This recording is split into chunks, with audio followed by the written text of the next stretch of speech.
নমস্কার বন্ধুরা, traditional Bengali ফুডে সকলকে স্বাগত। আজ আমি নিরামিষ এঁচোড়ের কালিয়া রান্না করব। অনুরোধ রইল সম্পূর্ণ ভিডিওটি দেখার জন্য। চ্যানেলটি লাইক করবেন, শেয়ার করবেন, আর যদি নতুন বন্ধু হন তাহলে চ্যানেলটি সাবস্ক্রাইব করবেন আর পাশের বেল আইকনটি প্রেস করে দেবেন নতুন ভিডিওর নোটিফিকেশন পাওয়ার জন্য। এঁচোড়টা এরকম ডুমো ডুমো করে কেটে আমি পরিষ্কার জলে খুব ভালো করে ধুয়ে নিয়েছি। কচি এঁচোড় একদম, ওই জন্য আমি একটু বড় করে কেটেছি এঁচোড়গুলো। আর এখানে আলুগুলো এরকম সাইজ করে কেটে নিয়েছি। আমি এঁচোড়ে আলু দিয়েছি, আপনারা আলু পছন্দ না করলে দেবেন না, খালি এঁচোড়ে রান্না করে খেতে খুব ভালো লাগে। এঁচোড়টা কুকারে দিয়ে দিচ্ছি। এঁচোড়টা একটা সিটি দিয়ে নেব, সাথে সাথে হাওয়া বের করে আমি কিন্তু এঁচোড়টা নামিয়ে নেব, তা নাহলে এঁচোড়টা একদম গলে যাবে। জল দিয়ে দিচ্ছি সেদ্ধ করার জন্য।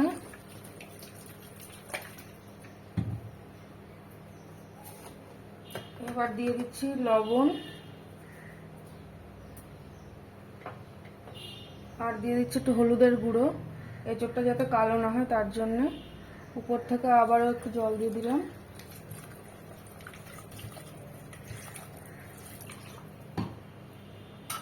কুকারের ঢাকনা এবার বন্ধ করে দিচ্ছি।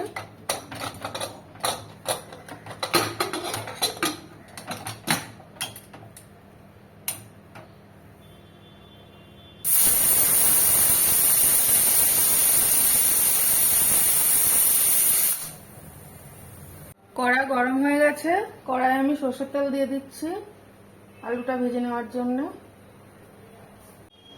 তেল গরম হয়ে গেছে, কেটে রাখা আলুগুলো দিয়ে দিচ্ছি।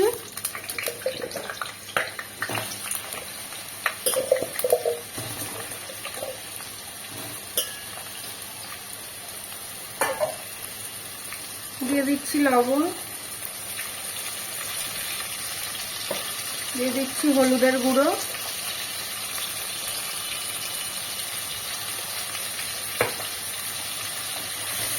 আলুগুলো লাল লাল করে ভেজে নেব। আলুগুলো খুব ভালো করে ভাজতে হবে, যাতে ভাজতে ভাজতেই আলুগুলো অর্ধেক সেদ্ধ হয়ে যায়। আলুগুলো তো আমি এঁচোড়ের সাথে সেদ্ধ করিনি, ওই জন্য আলুগুলো খুব সুন্দর করে ভেজে নিতে হবে। আলুগুলো কিন্তু লাল লাল করে ভাজা হয়ে গেছে, এবার আমি তুলে নেব।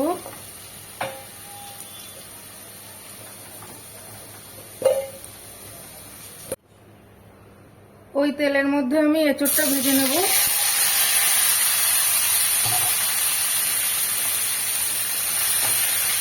গ্যাসের ফ্লেমটা হাইতে রেখে এঁচোড়গুলো ভেজে নেব। একটা মিক্সিং জার নিয়ে নিয়েছি, এখানে দিয়ে দিচ্ছি পরিমাণ মতো আদা আর স্বাদ মতো কাঁচা লঙ্কা। এগুলো আমি পেস্ট করে নেব। এঁচোড়টা কিন্তু ভাজা হয়ে গেছে, আমি এবার এটা ঢেলে নেব। কড়াই গরম হয়ে গেছে, আমি কড়াই দিয়ে দিচ্ছি পরিমাণ মতো সর্ষের তেল। তেলের পরিমাণটা একটু বেশি লাগবে। আর দিয়ে দিচ্ছি 1 চামচ মতো ঘি। নিরামিষ তরকারিতে তেল ঘিয়ের পরিমাণ যত বেশি দেওয়া হবে তত খেতে ভালো লাগে, কিন্তু অতটা বেশি তো দেওয়া উচিত নয় নিজেদের স্বাস্থ্যের কথা ভেবে, তাই মোটামুটি দিলাম। এবার তেলটা একটু গরম করে নেব।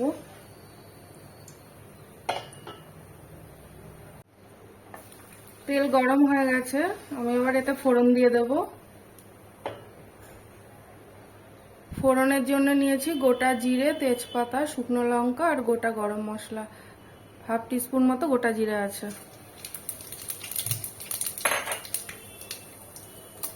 ফোড়নটা একটু ভাজা ভাজা করে নেব।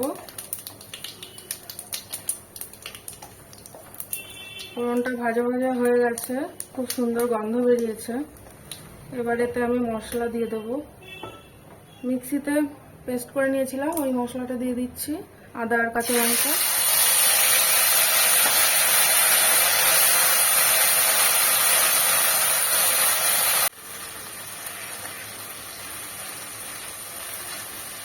আদাটা একটু কষিয়ে নিয়েছি। এবার আমি এর মধ্যে দিয়ে দিচ্ছি টমেটো। এখানে গোটা একটা টমেটো আছে।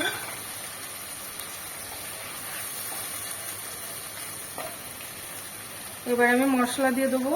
এখানে আছে 1 চামচ জিরের গুঁড়ো, 1 চামচ ধনের গুঁড়ো, আর আছে রঙের জন্য কাশ্মীরি লঙ্কার গুঁড়ো। একটুখানি জল দিয়ে দেবো।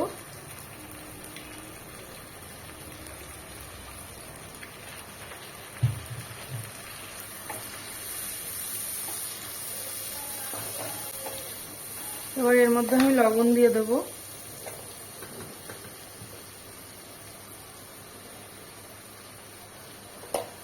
আর দিয়ে দেবো হলুদের গুঁড়ো।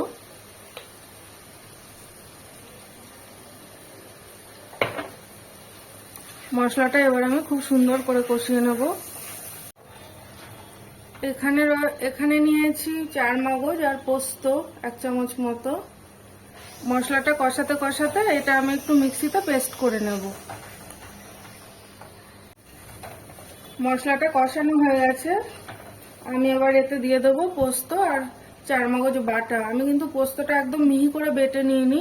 পোস্ত মিহি করে বাটলে খেতে কিন্তু ভালো লাগে না, পোস্তটা একটু আস্ত আছে। এটা আবার আমি খুব ভালো করে কষে নেব কাঁচা গন্ধ চলে যাওয়া পর্যন্ত। বাটিটা ধুয়ে একটু জল দিয়ে দিচ্ছি। আপনারা পোস্ত আর 4 মগজের পরিমাণ আরেকটু বেশিও দিতে পারেন, আমি একটু কমই দিয়েছি। এটা আমি এবার একটু খুব ভালো করে কষে নেব কাঁচা গন্ধটা চলে যাওয়া পর্যন্ত।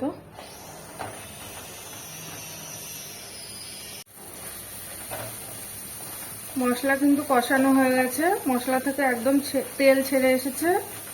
এবার আমি এর মধ্যে এঁচড় আর আলুটা দিয়ে দেবো।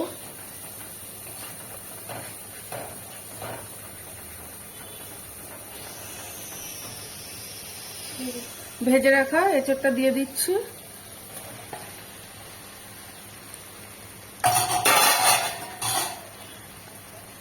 আর দিয়ে দিচ্ছি ভেজে রাখা আলুগুলো। মশলার সাথে এটা আমি এবার একটু 2 থেকে 3 মিনিট ধরে নেড়ে চেড়ে এটা একটু ভালো করে মিশিয়ে নেব।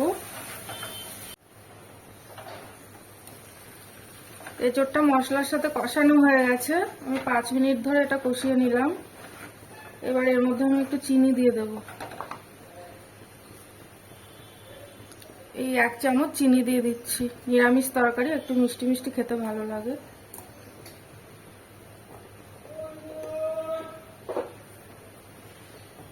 একটু মিশিয়ে নেব।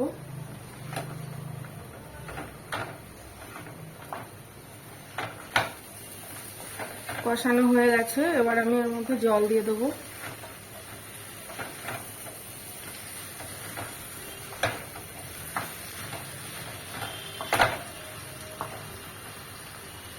আমি এবার এর মধ্যে গরম জল দিয়ে দিচ্ছি।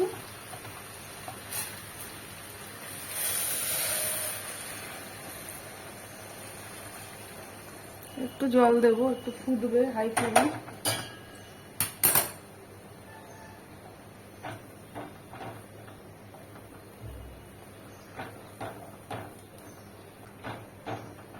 ব্যাস, আর জল দেব না।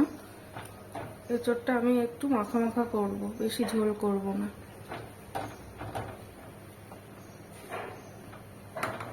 এর মধ্যে আমি এবার একটু লবণ দিয়ে দেব।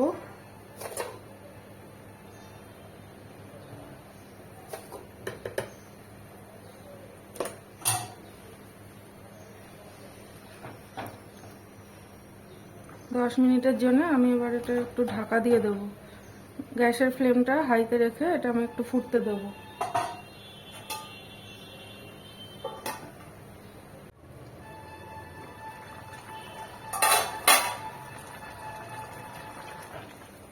একটু নেড়ে চেড়ে দেব।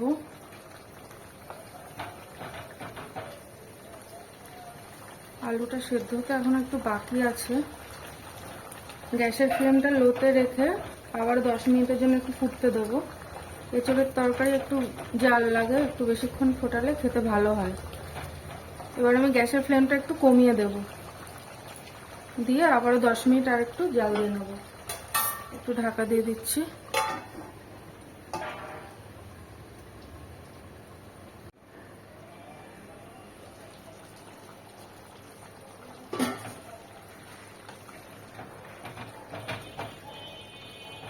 তেলটা উপরের দিকে উঠে এসছে। আমার এঁচোড়ের তরকারি কিন্তু রান্না হয়ে গেছে। এইটুকু ঝোল আমি রাখবো, কারণ এঁচোড়টা ঠান্ডা হলে এই ঝোলটা পুরো এঁচোড়ে টেনে যাবে। এবার এতে আমি একটু গরম মশলা দিয়ে দেবো। খেতে ভীষণই ভালো হয়েছে।